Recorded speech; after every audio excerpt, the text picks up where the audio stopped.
읽겠습니다. 요한복음 21장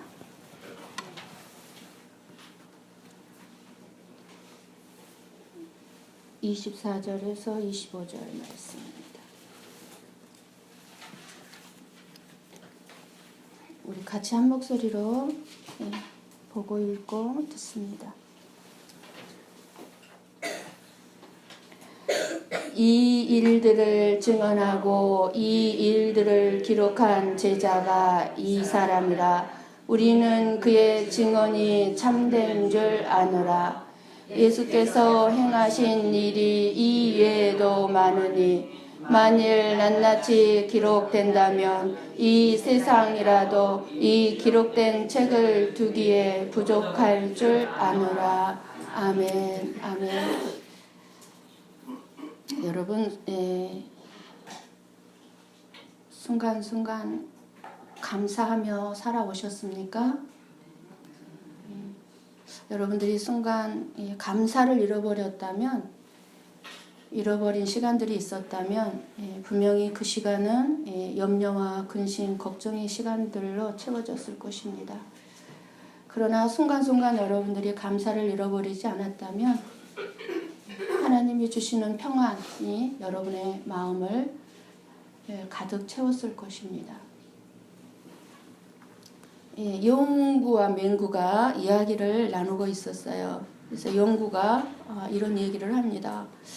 야, 옛날 사람들은 전화기도 없고 TV도 없고 밥솥도 없었고 세탁기도 없고 냉장고도 없었고 자동차도 없었는데 불편해서 어떻게 살았을까?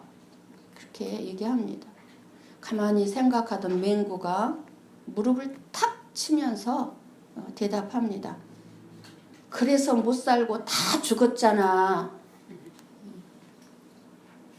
그래요. 요즘 아이들이 상상할 수 있겠습니까?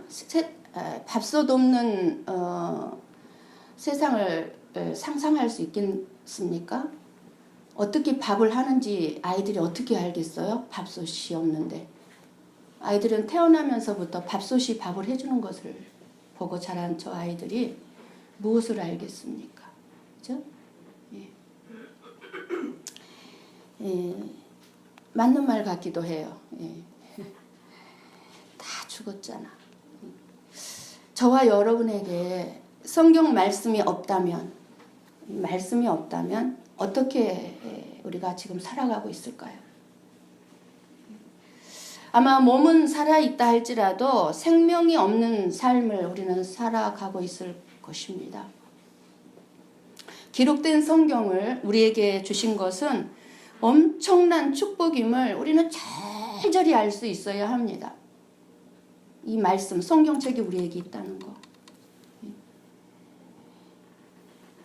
성경이 있어도 서점에 가면 성경이 많이 쌓여 있죠. 여러분 집에도 최소한 한 권, 많이 있는 집은 4-5권. 그 이상을 다 소유하고 있을 것입니다. 이렇게 성경이 있어도 많은 사람들이 자기 생각대로 자기만의 하나님을 만들어서 우상이 되어지는 그 하나님을 섬기면서 자기가 잘못된 줄도 모르고 신앙생활을 한다고 하고 있는 것을 많이 봅니다. 정말 우리에게 성경 말씀이 없다면 완전히 진짜 그야말로 100명이 하나님을 믿으면 100분의 하나님이 있을 것이고 10,000명이 하나님을 믿으면 10,000분의 하나님이 계실 것입니다.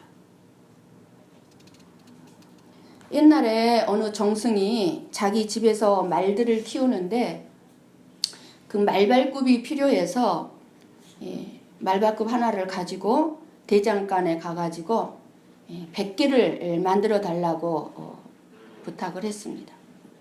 그런데 이 대장장이가 그 정승이 가져다 준 처음 그 말발굽의 본을 받아서 굽고 그 본으로 계속 말발굽을 만들어야 되는데 바로 전에 만든 말발굽을 또 굽고 또 방금 만든 말 발굽으로 또 다음 말 발굽을 또 만들고 그런 식으로 말 발굽을 100개를 만들었답니다.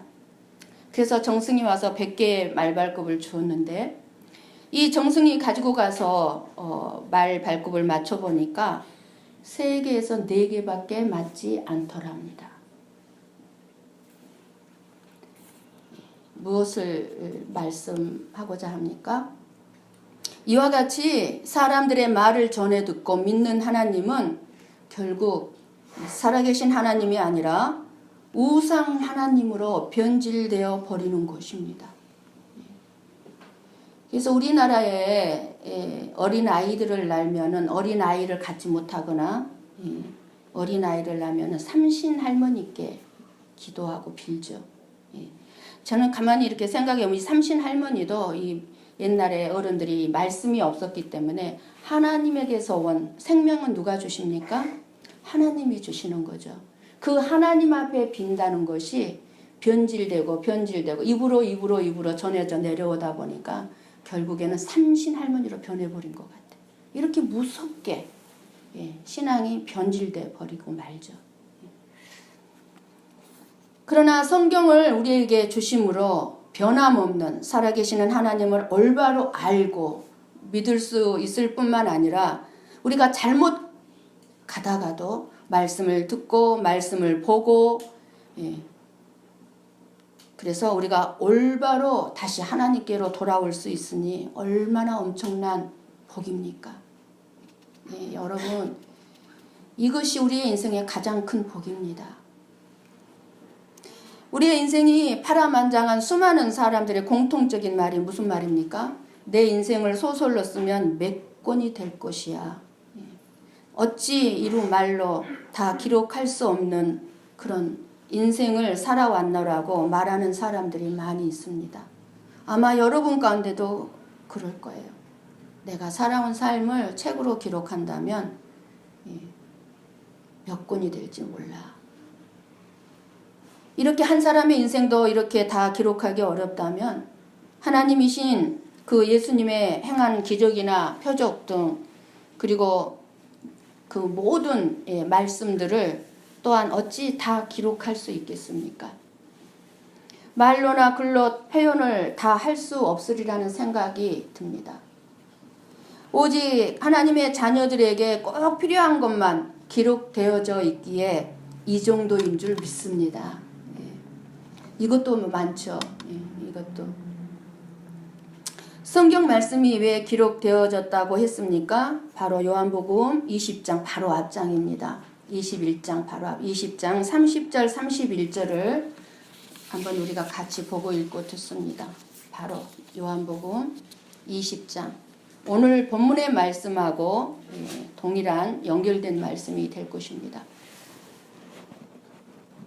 자, 같이 봅니다.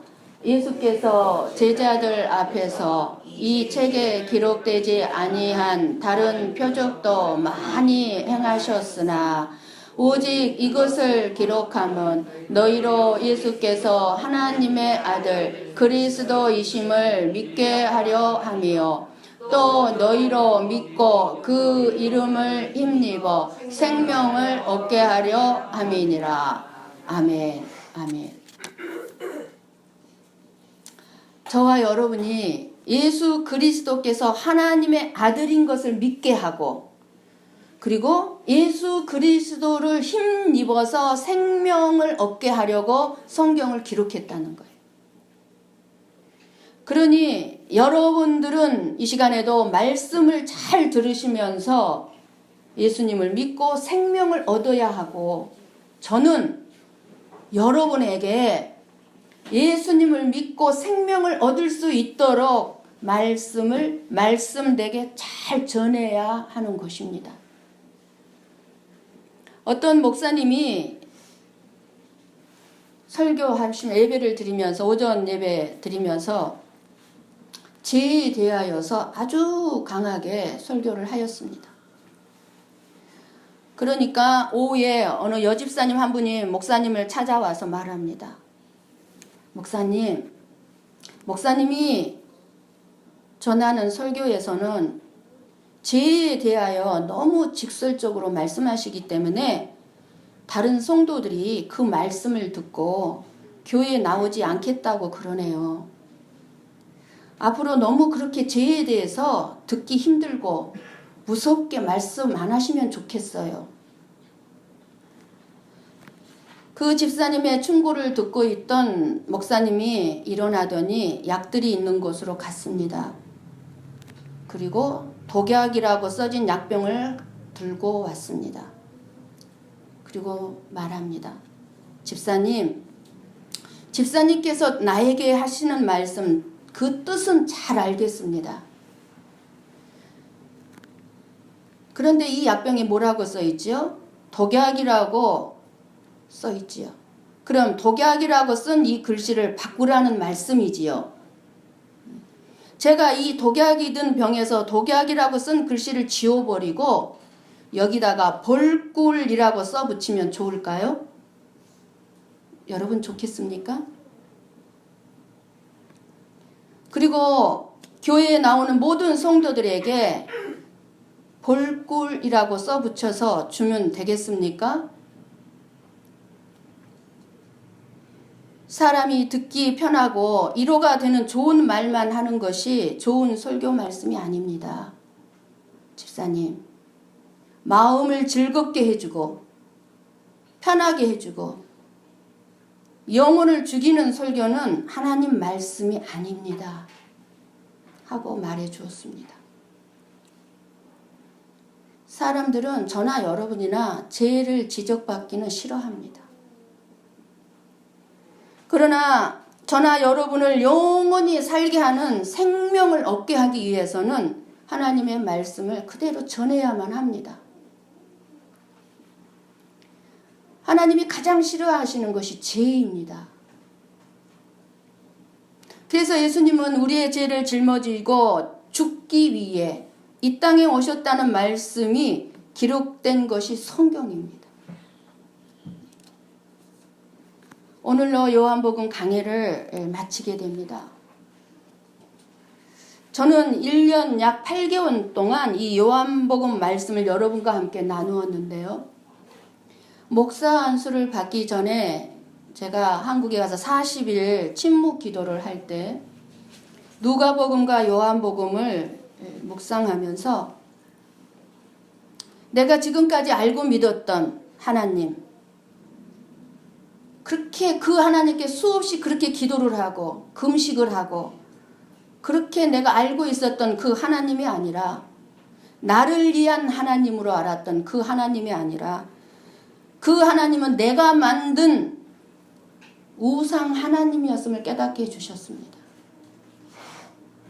목회자로서 영혼들을 잘되게 하고 생명을 살리는 것을 위해서 하나님을 위한 말씀을 전해야 하고 여러분을 위한 말씀이 바로 하나님을 위한 말씀.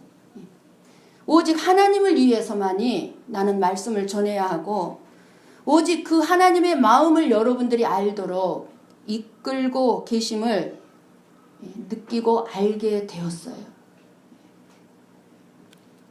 그래서 바로 누가복음 강해를 하고 끝난 다음에 요한복음 강해를 하면서 우리 주님께서는 저나 여러분에게 눈을 열어 보게 하셨고 귀를 열어 듣게 해 주셔서 하나님을 만나고 더 깊이 알아갈 수가 있게 해 주셨습니다.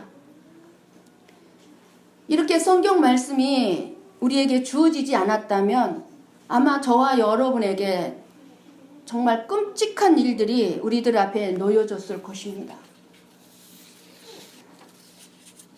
요한복음뿐 아니라 성경이 기록된 목적은 어디까지나 예수님을 하나님의 아들로 믿게 하려는 것이고 그래서 영생을 얻게 하려는 데 목적이 있습니다. 이 목적에 합당하게 하기 위해서 예수님의 행한 일들이 정말로 많이 있지만 그중 몇 가지만을 선택해서 기록한 것임을 요한은 밝히고 있습니다. 성경의 기록 목적은 예수님이 바로 하나님의 아들이요, 우리들을 죄에서 구원하실 메시아라는 것을 알게 하려는 것입니다. 그런데 성경 말씀을 읽거나 설교를 들으면서, 그리고 기도를 나름대로 열심히 한다고 기도를 하면서 예수님을 모르면 잘못 알고 잘못 들은 것입니다. 성경을 읽고 기도를 하고 다른 것을 전하게 되면 잘못 전하는 것입니다.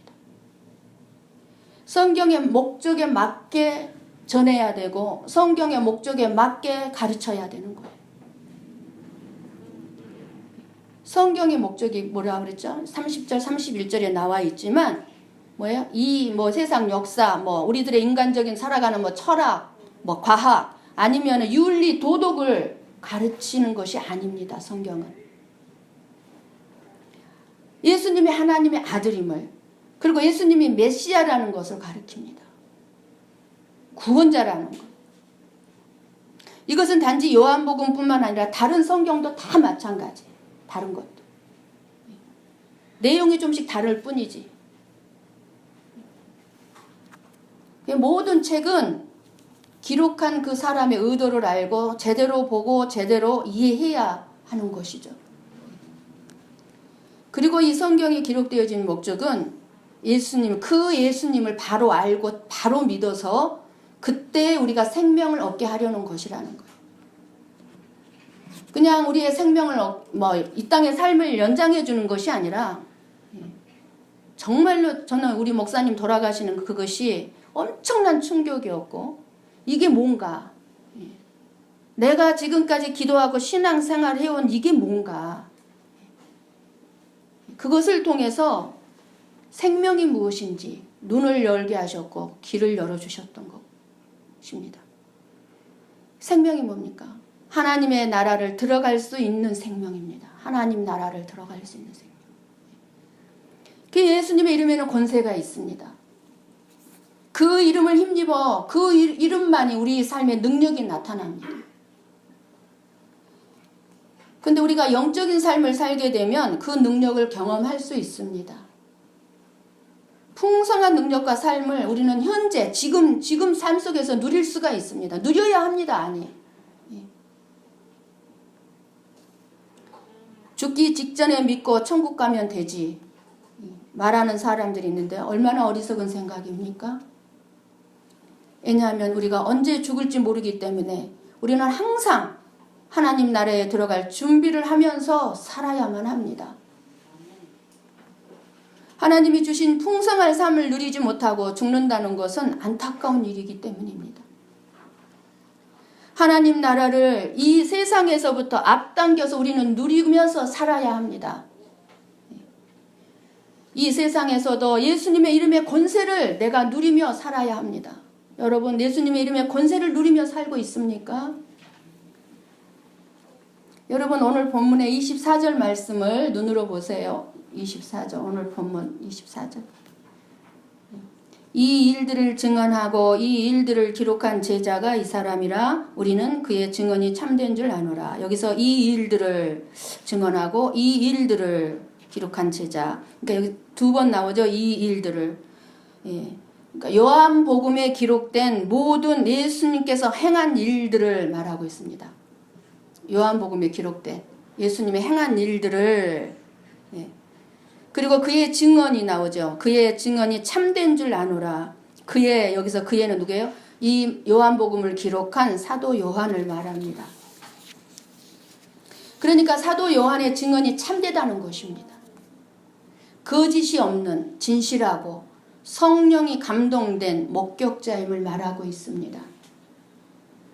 우리 한번 요한계시록 앞에 있습니다. 요한계시록 앞에 맨 성경 끝에 요한일서 1장 1절에서 3절 말씀을 우리 같이 한번 보고 읽고 듣습니다.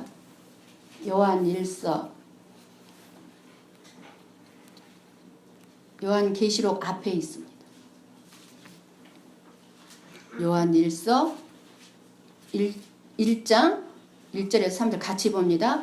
태초부터 있는 생명의 말씀에 관하여는 우리가 들은 바요, 눈으로 본 바요, 자세히 보고 우리 손으로 만진 바라. 이 생명이 나타내신 바 된지라. 이 영원한 생명을 우리가 보았고 증언하여 너희에게 전하노니 이는 아버지와 함께 계시다가 우리에게 나타내신 바 된 이시니라. 우리가 보고 들은 바를 너희에게 전함은 너희로 우리와 사귐이 있게 하려 함이니 우리의 사귐은 아버지와 그의 아들 예수 그리스도와 더불어 누림이라. 아멘. 아멘. 눈으로 그냥 본 것이 아니라 주목해서 아주 집중적으로 정신 똑바로 차리고 보았다는 거예요. 보았고 또 그것도 만족하지 못해서 손으로 만져도 보았으니 이것은 틀림없는 사실이라는 겁니다. 이 요한일서 또한 요한복음을 기록한 요한이 기록한 말씀입니다. 그리고 저와 여러분에게 그 사실을 그대로 전하는 이유는 저와 여러분도 생명을 얻게 하려는 것이라는 것입니다. 저와 여러분도 생명을 얻게 하려고. 말씀이 예수님이시고 예수님이 생명입니다. 저와 여러분을 위해서 기록된 생명이 되는 이 말씀을 저와 여러분들은 반드시 읽고 꼭 들어야만 합니다. 말씀을 읽고 듣지 않으면 저나 여러분은 반드시 생명이 아닌 길로 걸어갈 수밖에 없는 자들입니다.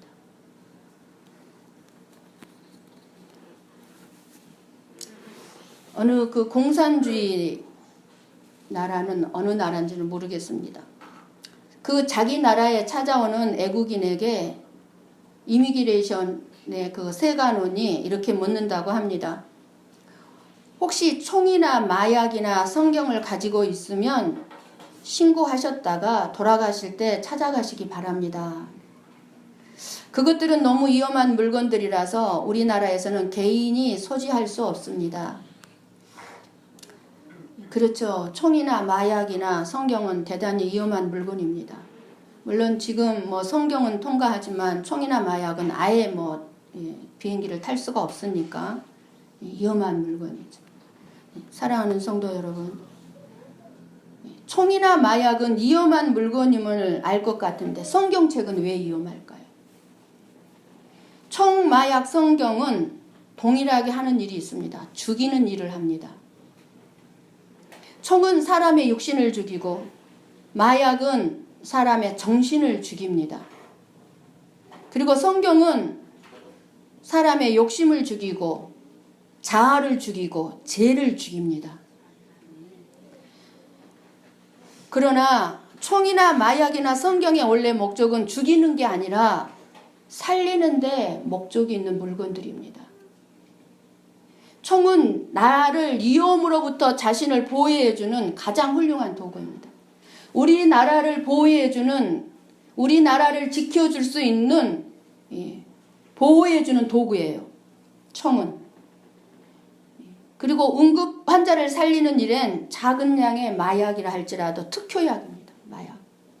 그래서 마취약으로 많은 생명들을 살립니다. 수술을 고통 없이 하게 하고 살리는 역할을 합니다. 성경은 죄로 인하여 죽었던 저와 여러분에게 예수님 안에서 새 생명을 얻게 합니다. 이렇게 살아 숨쉬는 성경 말씀을 읽고 듣는 사람들을 성경은 철저하게 부서뜨리는 일을 합니다. 성경을 읽고 들으면 어떡합니까? 말씀을 들으면 내 자신의 사악한 존재가 드러납니다. 내 안에 숨겨두었던 죄를 자백하지 않으면 안 되게 합니다.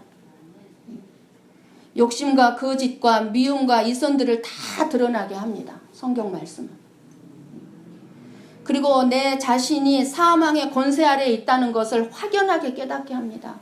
나 이대로 살다가 이대로 죽으면 정말 멸망이구나. 지옥불밖에 들어갈 거 스스로 압니다. 그렇게 깨닫게 한 다음에 성경 말씀은 그렇게 깨달은 사람에게 새로운 희망을 안겨줍니다. 소망을 안겨줍니다. 그리고 예수님을 통해서 새로운 삶을 살아갈 수 있도록 지켜주십니다. 이게 성경 말씀이에요. 미국의 링컨 대통령이 이런 말을 했습니다. 하나님이 내게 주신 최고의 선물은 성경이다.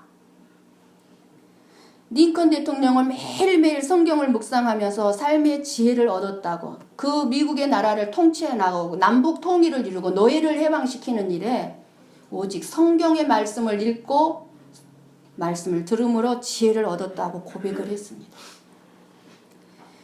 미국의 가장 부자였던 존 워너메이커, 이 사업가도 60년을 맞은 기념 행사에서 어떤 기자가 이 존 워너메이커에게 질문을 던졌습니다. 회장님, 지금까지 투자한 것 중에서 가장 성공적인 투자는 무엇이었습니까?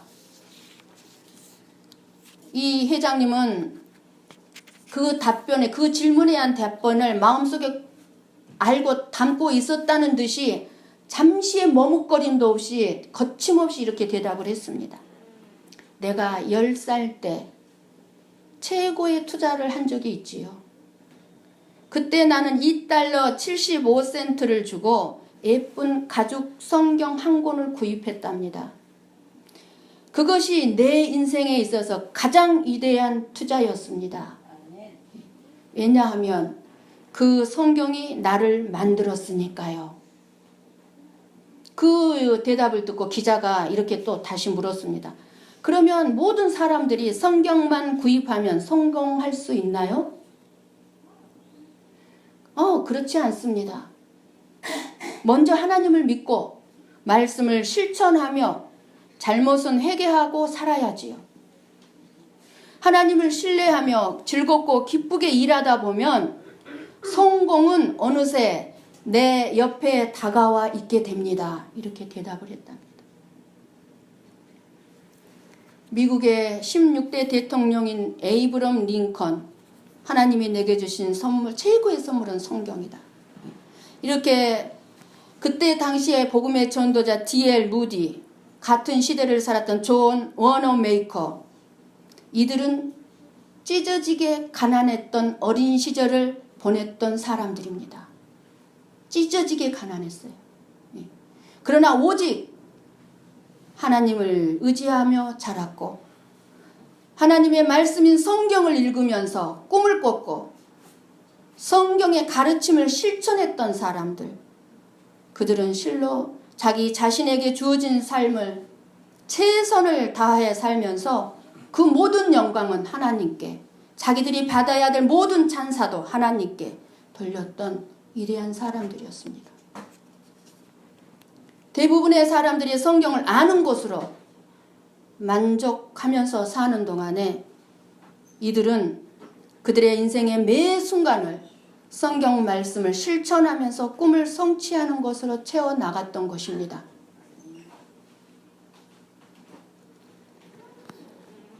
요한이 기록한 이 요한복음, 우리 다시 요한복음 다시 봅니다. 요한복음 1장 1절, 마지막 시간, 요한복음 총론 마지막이기 때문에 한번 앞장가서 요한복음 1장, 요한복음 1장 1절과 14절만 봅니다. 1절하고 14절. 자, 1절 봅니다. 태초에 말씀이 계시니라. 이 말씀이 하나님과 함께 계셨으니 이 말씀은 곧 하나님이시니라. 14절.